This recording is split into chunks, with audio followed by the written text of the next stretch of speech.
नमस्कार, मैं हूं Amod Shrivastava. Amazing thought, amazing message, amazing information की दिशा में आज एक कदम और आगे। आज के इस चिंतन का विषय है कि ऋतुओं का महत्व। आपको ये मेरा वीडियो अच्छा लगे तो लाइक करें, शेयर करें और लाल बटन दबाकर सब्सक्राइब अवश्य करें।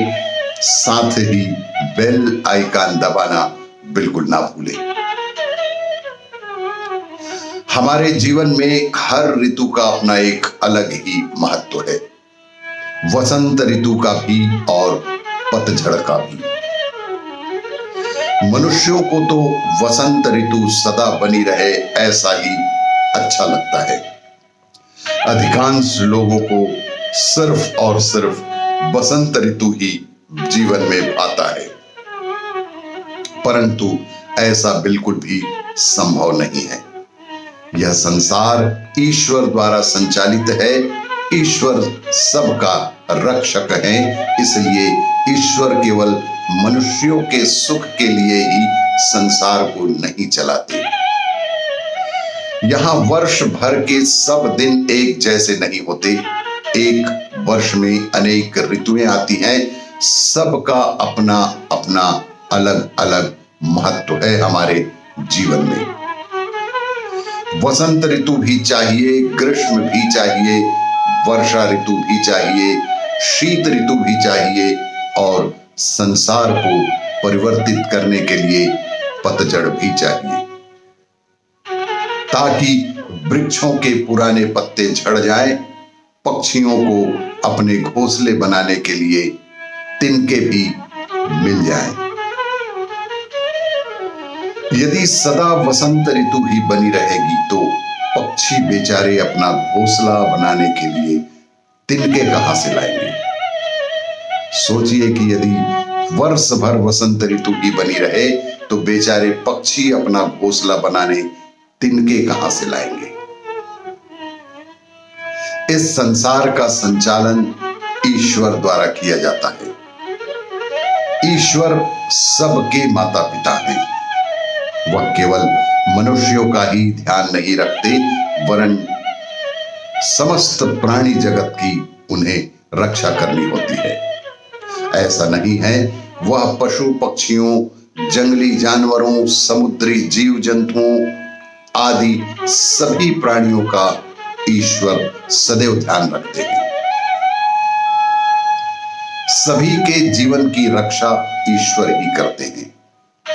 समय समय पर जिस प्राणी को जो जो सुविधाएं चाहिए वैसी वैसी सबकी व्यवस्था भी ईश्वर ही करते हैं। इसलिए ईश्वर ने पक्षियों के घोंसला बनाने की सुविधा के लिए पतझड़ की ऋतु भी बनाई है।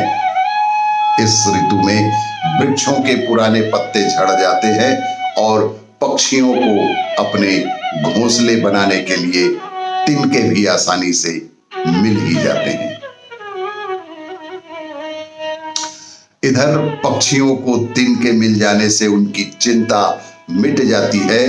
उन्हें अपने बच्चों की सुरक्षा के लिए तिनकों से घोंसला बनाने की सुविधा मिल जाती है और उधर मनुष्यों के लिए वसंत ऋतु की तैयारियां हो जाती हैं। ठीक वैसे ही वसंत ऋतु हमारे लिए तैयार हो जाती है। वसंत ऋतु में वृक्षों पर नए पत्ते आते हैं, वृक्ष हरे भरे हो जाते हैं। यदि पतझड़ में पुराने पत्ते ना झड़ते तो वसंत में नए पत्तों और हरे भरे वृक्षों के बिना मनुष्यों का जीवन उत्साह आनंद से परे हो जाता।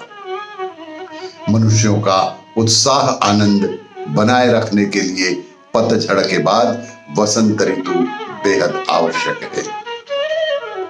ईश्वर बहुत बुद्धिमान हैं, बहुत दयालु हैं, सबकी सुविधाओं का ध्यान रखते हैं। पतझड़ में पक्षियों की सुविधा कर देते हैं और वसंत ऋतु में मनुष्यों की। ईश्वर की रचना, ईश्वर की कार्यशैली बड़ी विचित्र एवं रहस्यमयी है, साथ ही बेहद वैज्ञानिक भी है। हमें ईश्वर के गुणों पर बार बार चिंतन करना आवश्यक है। सृष्टि में अनेक प्रकार के फल, फूल, वृक्ष, वनस्पतियां, विभिन्न प्रकार के प्राणियों के शरीर, गाय, घोड़े, पशु, पक्षी, जंगली जानवर, समुद्री जीव जंतु, नदी, झरना, झील, समुद्र और तरह तरह के मनुष्य, अनेक प्रकार के जंगली और प्राकृतिक दृश्य इत्यादि देखकर ईश्वर की महिमा का अनुभव करना चाहिए और सदैव ध्यान रखना चाहिए कि ये प्रकृति ही ईश्वर है और ईश्वर ही प्रकृति है। आपको इसी तरह की जानकारियों के लिए देखते रहिए मेरा वीडियो। आपको ये मेरा वीडियो अच्छा लगे तो लाइक करें, शेयर करें और सब्सक्राइब अवश्य करें। धन्यवाद।